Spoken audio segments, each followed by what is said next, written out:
থাইল্যান্ডের প্রধানমন্ত্রীর হাত থেকে অর্পিত হবে আমাদের মাননীয় প্রধান উপদেষ্টার হাতে। মূল এইম হচ্ছে to build a prosperous, resilient and open BIMSTEC. আর তার প্রায়োরিটি এরিয়াস হচ্ছে অর্থনৈতিক প্রবৃদ্ধি এবং আপনার দারিদ্র্য নিরসন, crisis prevention, environmental sustainability, inclusive regional cooperation through strengthened connectivity, trade, disaster response এবং climate actions.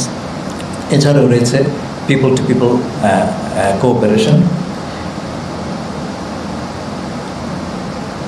বিমস্টেকের দিক নির্দেশনার জন্য একটা এমিনেন্ট পার্সনস গ্রুপ তৈরি করা হয়েছিল। তার রিপোর্টটি এই সম্মেলনে অ্যাডপ্টেড হবে এবং সেখানে 7টি কর্মক্ষেত্র আইডেন্টিফাই করা হয়েছে অ্যাজ ফোকাস এরিয়াস। তার মধ্যে রয়েছে